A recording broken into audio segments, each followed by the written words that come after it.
Hello, അസ്സലാമലൈക്കും. Suzanne മീഡിയത്തെ പുതിയൊരു വ്ളോഗിൽ എല്ലാവർക്കും സ്വാഗതം.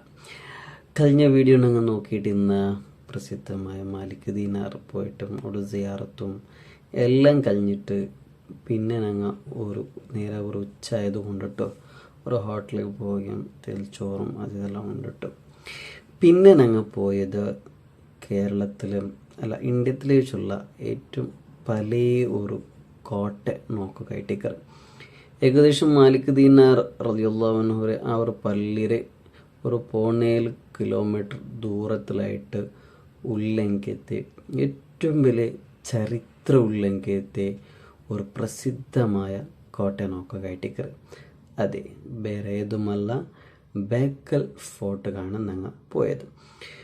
ഏതൊരു യാത്രാർത്ഥികൾക്കും നോക്കാനായതും അതേപോലെ നല്ല ഒരു അടിപൊളി പ്ലേസും കൂടിയാണ് ബേക്കൽ ഫോർട്ട് ഉള്ളത്. മാലിക് ദീനാർ സിയാറത്ത് ബണ്ടെങ്കും നല്ല ഒരു ചെറിയ രീതിയിൽ നോക്കുക അവിടെ എനിക്കത്തെ ഒരു ടൂറിസ്റ്റ് സ്പോട്ടായിട്ടേക്കടെ നാളെ ബേക്കൽ ഫോർട്ട് ചൊല്ലത്. അങ്ങനെ അവിടെ ഞങ്ങൾ നേരെ ഇപ്പോൾ എത്തിയത് ബേക്കൽ ഫോർട്ട് കെട്ടിക്കടെ ഈ കണ്ടതാണ് ബേക്കൽ ഫോർട്ട്. ഇത് കാർ പാർക്കിങ്ങിലുള്ള ഏരിയ കൂടി ആയിട്ടേക്ക്. Hello guys. Hello guys.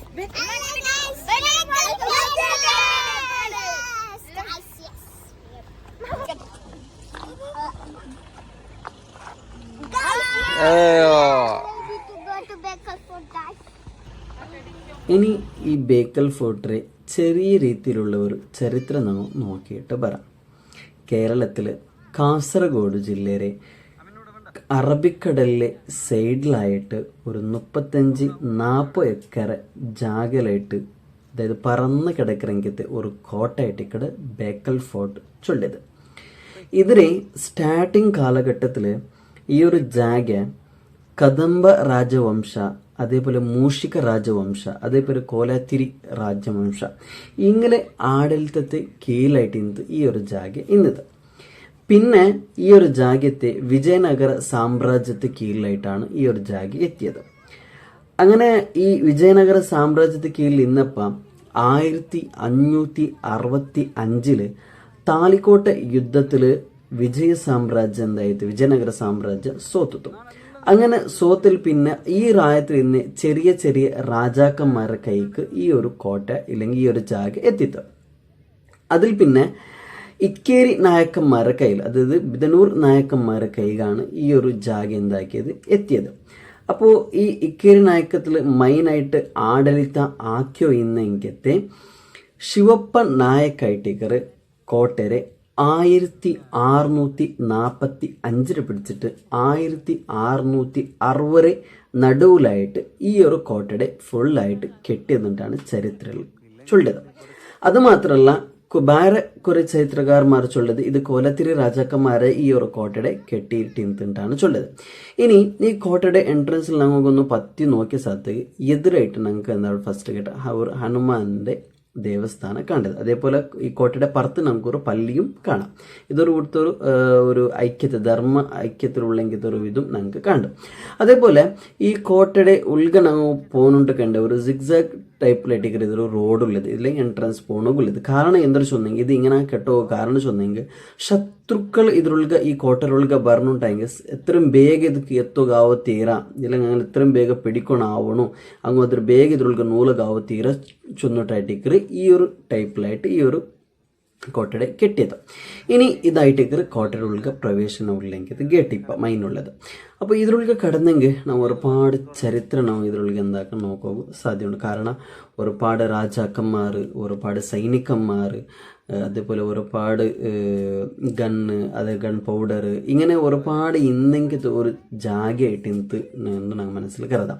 ഇപ്പോൾ ഒരുപാട് ടൂറിസ്റ്റ്മാർ ബറകും ഫോട്ടോ എടുക്കും എല്ലാ രീതിയിലുള്ള സൗലഭ്യ ഈ ഒരു കോട്ടയിലുള്ള ഇപ്പം ഞങ്ങൾക്ക് ഉണ്ട്. അതേപോലെ പിന്നെ ഒരു ചരിത്ര ഇതിൽ ചൊല്ലുന്നുണ്ട് കണ്ടെങ്കിൽ ഈ ഞാൻ ചൊന്ന പോലെ ശിവപ്പ നായക്കരുടെ കയ്യിൽ നിന്നാൽ പിന്നെ ഈ ഒരു കോട്ടടി ഞങ്ങളെ മൈസൂർ ആഡിൽത്താക്കി ഇന്നെങ്കിൽ മൈസൂർ രാജാവായിട്ട് ഇന്നെങ്കിൽ ഹൈദർ അലി എന്താക്കടെ ഈ ഒരു കോട്ടയുടെ പിടിച്ചെടുക്കുന്നത്, അതായത് 1763. പിന്നെ ഹൈദർ അലിയുടെ മോനായിട്ട് ഇന്നെങ്കിൽ ബഹുമാനപ്പെട്ട ടിപ്പു സുൽത്താൻ പിന്നെ ഈ ഒരു കോട്ടയെ പിടിക്കുകയും നല്ലൊരു ആഡളിതമായ ഒരു ജാഗയാക്കും, അതേപോലെ മിലിറ്ററി കേന്ദ്രമായിട്ടാണ് ആക്കിയത്. ഇതേപോലെ ഉണ്ടെങ്കിൽ ഇപ്പൊ എതിർ കണ്ടെങ്കിൽ ഒരു ഒബ്സർവേഷൻ ടവർ ഇല്ലേ, ഈ ഒരു ടവർ ആക്കിയത് ബഹുമാനപ്പെട്ട ടിപ്പു സുൽത്താൻ ഉണ്ടാണ് ചരിത്രത്തിൽ ചൊല്ലി ഈ ഒരു ഒബ്സർവേഷൻ ടവർ. അതായത് ഇದ್ರ ಮೇಲೆ ഇൻഷാല്ല ಪ್ರಭು ನಂಗೆ ಇದ್ರ ಮೇಲೆ ಪತ್ರದ ನಂಗೆ അതുള്ള വ്യൂ ഞങ്ങൾക്കെല്ലാം കാണും. അപ്പോൾ ഇതിര മേലെ പത്തിയുണ്ടെങ്കിൽ ദൂരത്തിലുള്ള കടൽ നല്ല ചന്തമായിട്ട് കാണുകയും അതുമാത്രമല്ല കടൽ അതായത് ശത്രുഘ്ന ಬಂದಂಗೆ എത്ര ಗೊತ್ತಾಗಲ್ಲതും ഇതിലുണ്ട്. അതേപോലെ ഈ ഒരു ടൂറിനങ്ങ് ಬಂದಂಗೆ ഒരുപാട് നവിലു ഇഷ്ടംപോലെ മയിലിങ്ങ അപ്പുറം ഇവർ പോകേണ്ടതും നമുക്ക് കാണാൻ സാധ്യതയുണ്ട്. അതേപോലെ ഇതൊരു കെണായി ടീക്കർ ഈ ഒരു കോട്ടയുടെ ഉള്ളത്. ഇനി ഈ കോട്ടയിൽ ഞങ്ങൾ നടന്നുകൊണ്ട് പോകുമ്പോൾ, അതായത് എൻട്രൻസിൽ ഞങ്ങൾ നടന്നുകൊണ്ട് പോയിട്ട് പോകുമ്പോൾ ഇങ്ങനത്തെ ഒരു ജാഗ ഞങ്ങൾക്ക് കാണുക സാധ്യതയുണ്ട്. ഇത് വേറെ ഒന്നുമല്ല, ഇത് ഒരു തണ്ണീര് ഒരു ജാഗയായിട്ട്, അതായത് ഒരു കിണാണ്. അത് ഇളിഞ്ഞു പോണവും പിടിക്കും എത്രയും പെട്ടെന്ന് എടുക്കുകയും അവിടെ എങ്കിലത്തെ ഒരു ജാഗയായിട്ടേക്കറ് ഈ ഒരു കിണായിട്ടേക്കറ് ഇത്. അതായത് ആൾമാർക്ക് സുലാഭത്തിൽ നടന്നിട്ട് കീഴിൽ ബറകും എടുക്കുകയും പിടിക്കുക അവിടെ എനിക്കത്തെ. അതേപോലെ കുതിരങ്ങൾക്കെല്ലാം ബറകും പിടിക്കുകയും പിടിക്കുക അവിടെ എനിക്കത്തെ. ഇല്ലെങ്കിൽ കുതിരയുടെ വന്ന് ജസ്റ്റ് കുളിപ്പാട്ടി പോകണ്ടെങ്കിൽ സ്വിമ്മിങ് ആക്കണമെങ്കിൽ അവിടെ എനിക്കത്തെ ഒരു പ്ലേസും കൂടിയായിട്ട് ഇത്. ഞങ്ങൾ ഇതിൽ കണ്ടെങ്കിൽ തന്നി നിറഞ്ഞതും ഞങ്ങൾക്ക് എന്താകും കാണാൻ കൊടുത്തില്ല. ഇപ്പോൾ ഇതിൽ പോയെങ്കിൽ അവരെ കിണവും തന്നി ഇപ്പം എതിരൊളിക്ക് എന്തുകൊണ്ട് തണ്ണി ഉള്ളതായിട്ട് നമുക്ക് എന്താവും കാണാൻ സാധ്യതയുണ്ട്.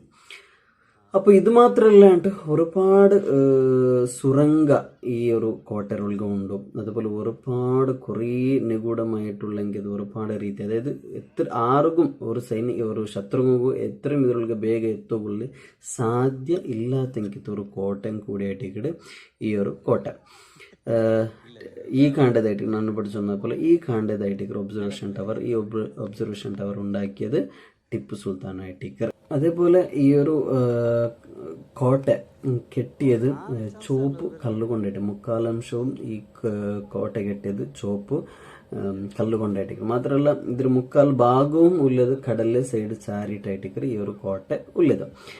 പിന്നെ ഈ ഒരു കോട്ട 1790 ഒലിമ്പോലും, അതായത് ടിപ്പു സുൽത്താന്റെ ആ ഒരു അധിപതനം ടിപ്പു സുൽത്താന്റെ മരണത്തിൽ പിന്നെ ഈ ഒരു കോട്ട ബ്രിട്ടീഷ് രംഗിലെ കീഴിൽ പറയുകയും ഈ ഈസ്റ്റ് ഇന്ത്യ കമ്പനിയുടെ നിയന്ത്രണത്തിലായിട്ട് ഈ ഒരു കോട്ട വന്നത്. അതേപോലെ ഈ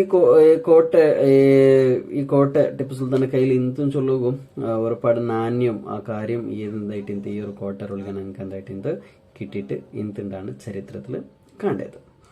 ഇതിപ്പോൾ ഞങ്ങൾ നോക്കിപ്പോയെങ്കിൽ നല്ല ഒരു ചന്തത്തെ രീതിയിലും, അതിപ്പോൾ ഞങ്ങൾ ഒബ്സർവേഷൻ ടവറിന്റെ മേലാണുള്ളൂ. ഇപ്പോൾ നോക്കുമ്പോൾ കടൽ ചന്തമുണ്ട്. അതായത് ഈ അക്കാലഘട്ടത്തിൽ ഈ കടൽ മുഖേന വേണ്ടെങ്കിലത്തെ ശത്രുക്കളെ കണ്ടുപിടിക്കുകയും അങ്ങനെ എത്ര രീതിയിൽ ನಾವು നേരിടുക അവിടെ അങ്ങോട്ട് യുദ്ധമാക്കുകയോ അതെല്ലാം നോക്കുക അവിടെ എങ്കിലത്തെ ഒരു വ്യവസ്ഥ ഈ ഒരു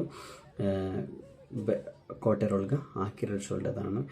അതായത് പണ്ടത്തെ കാലത്തിൽ എന്തെല്ലാം ശത്രുക്കളിൽ എങ്ങനെയുള്ള രീതിയിൽ ನಾವು ഉപരോധാക്കുക അവിടെ എങ്ങനെല്ലാം പിടിക്കുക അവിടെ ചൊല്ലിയ ഒരു മൈൻഡ് കച്ചാക്കിട്ടാക്കിയെങ്കിൽ ഒരു കോട്ട അടിക്കടി ഈ ഒരു കോട്ട ചൊല്ലി. ഇത് മേൽ ടവർ, അതായത് മേൽ അതിന് മേലുള്ള ഒരു ഇത് വ്യൂ ഇങ്ങനെ ഇട്ടിക്കറ്.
ഇനി കോട്ടയുടെ ഈ ഒരു ഭാഗത്ത് ഇങ്ങനെയുള്ള ഒരുപാട് ഇങ്ങനെ റൗണ്ട് ഷേപ്പായിട്ടുള്ള ഒരുപാട് ഈ കോട്ടയുടെ ഓരോരോ ഭാഗത്തിലും ഉണ്ട്. ഇതിൽ ഒരുപാട് പ്രത്യേകത ഈ ഒരു കോട്ടയിൽ നിങ്ങൾക്ക് കാണാൻ സാധ്യമാണ്. കാരണം ഇതിലിപ്പോൾ നിങ്ങൾക്ക് ഓരോരോ ഹോൾസ് നിങ്ങൾക്ക് കാണണ്ടല്ലേ. ഈ ഒരു ഹോൾസിൽ ഓരോരോ പ്രത്യേകതയാണ് ഉള്ളത്. അതായത് ദൂരത്തെ വണ്ടേ ഈ ഹോൾസിലുള്ള പ്രത്യേകത എന്തൊരു ചൊന്നുണ്ടെങ്കിൽ ശത്രുങ്ങളെ എതിരിടുക വേണ്ടി ശത്രുക്കളുടെ യുദ്ധാക്കുക വേണ്ടിയിട്ടുള്ളൊരു ഹോൾസ് ആയിട്ട് ഇത്. അതായത് ഈ ഒരു മേൽ കണ്ടെങ്കിലത്തെ ഒരു ഹോൾസ്, അതേപോലെ നടുവിൽ കണ്ടെങ്കിലത്തെ ഒരു ഹോൾസ്, അതേപോലെ കീഴിൽ കണ്ടെങ്കിലത്തെ ഈ ഹോൾസ്, ഈ മൂന്ന് ടൈപ്പിലാണ് ഹോൾസിലുള്ളത്. അത് ഈ ഹോൾസിൽ ഗണ്ണ് വെച്ചിട്ട് ഷൂട്ട് ആക്കിയിട്ട് ശത്രുക്കളെ എതിർക്കുക വേണ്ട. അത് എതിർവേണ്ട ശത്രുക്കൾ ഗൊന്തികളോട് ഹോൾസ് ഉണ്ടെന്നും ഇതിൽ ഗണ്ണുണ്ടും അങ്ങ് ഗൊന്തികൾ. അപ്പൊ അങ്ങനെ സുലാഭത്തിലായിട്ട് അങ്ങനെ എന്താക്കുക എതിർക്കുക അവിടെ എനിക്ക് ഒരു പ്രത്യേകത ഈ ഒരു കോട്ടയിൽ ആക്കി വെച്ചത്. ഇത് ഒരുപാട് ജാഗയിൽ നമുക്ക് നോക്കുക സാധ്യതയുണ്ട്. ഇനി പിന്നെ നമുക്ക് ബന്നെങ്കിൽ അതായത് ഈ ഒരു കോട്ടയുടെ ഈ നടുവിലൊരു ഭാഗത്തിലായിട്ട് ഇങ്ങനത്തെ ഒരു ജാഗ നമുക്ക് കാണാൻ സാധ്യതയുണ്ട്. ഇത് വേറെന്തുമല്ല, ഈ ഒരു ജാഗയിലായിട്ട് ഇന്ന് പണ്ട് കാലത്തിൽ അങ്ങനെ ശസ്ത്രങ്ങൾ, അതായത് യുദ്ധത്തിൽ ഉപയോഗിക്കുന്ന സാമഗ്രികൾ, അതുപോലെ ഗണ്ണുങ്ങ, അതുപോലെ ഗൺ പൗഡർ, ഇതെല്ലാം എടുത്ത് വെക്കോ എന്നെങ്കിലത്തെ എടുത്ത് വെച്ചോ എന്നെങ്കിലത്തെ ഒരു പ്ലേസ് ആയിട്ട് ഇത്. ഇപ്പം ഇതിലുള്ള ആൾമാരെന്താ ഉള്ളാറ് അങ്ങനെ ചാർജറും കുർസും ഡ്രസ്സും അതെല്ലാം കാണണ്ട. ഒന്നുമില്ല, ഇതൊരു ഗണ്ണ് വെച്ചോ എന്നെങ്കിലത്തെ ഈ ഗൺ പൗഡർ അങ്ങനെ ശസ്ത്ര വെച്ചോ എന്നെങ്കിലത്തെ ഒരു ജാഗയും കൂടിയായിട്ട് ഈ ഒരു ജാഗ ചൊല്ലത്. അങ്ങനെ ഒരുപാട് ചരിത്ര ഉറങ്ങിയെങ്കിലത്തെ ഒരു ജാഗയായിട്ട് ഒരുപാട് യുദ്ധം നടന്നെങ്കിൽ ജാഗയും കൂടിയായിട്ട് ഈ ഒരു ജാഗ. അതേപോലെ ഈ കണ്ട ഒരു ഗുണ്ടിനങ്ങ് കണ്ടല്ലേ, ഇതിൽ തണ്ണി നിറച്ച് വെച്ചുകൊണ്ടിരുന്നാറും ഇതിൽ മൊസല അങ്ങനത്തെ കാര്യങ്ങൾ ഇട്ടോ ഇന്നാറുണ്ടാണ് ചരിത്രം ചൊല്ലുന്നത്. അങ്ങനെ ഒരു വലിയൊരു ജാഗയായിട്ട് ഇത്. ഇനി ഇത് കഴിഞ്ഞിട്ട് ഞങ്ങൾ പിന്നെ പോയത് അവിടെ ഉള്ളെങ്കിൽ ഒരു ബീച്ചിലായിട്ടിക്കറ്. ഈ അതായത് നിങ്ങൾക്ക് ഇത് കണ്ടെങ്കിൽ അതായത് ബേക്കൽ ഫോർട്ട് കഴിഞ്ഞെങ്കിൽ അതിൽ മുട്ടായിട്ടാണ് ബീച്ച് ഉള്ളത്. ബീച്ചിൽ വരികയും നിങ്ങൾ ബേനായ രീതിയിൽ ഒരു രസറ് ബന്നെങ്കിൽ നല്ല രീതിയിൽ വ്യൂവും അതേപോലെ കടൽ കാത്തും അതും ഇതും ഉള്ളിട്ട് കളിച്ചെങ്കിൽ നല്ല രീതിയിൽ എന്താക്കുക പോവാം. ഇനി വരാത്ത ആൾക്കാർക്ക് ഇൻഷാല്ല ഈ ഒരു ജാഗ വന്നിട്ട് വിസിറ്റ് ആക്കുക. അല്ലാഹു സുബ്ഹാനഹു തൗഫീഖ് ചെയ്യുമാറാകട്ടെ. ചുറ്റും ഇനി ഈ ബീച്ചിലുള്ള ചില വ്യൂസ് അതും കാര്യങ്ങളും നോക്കിയിട്ട് പോവാം.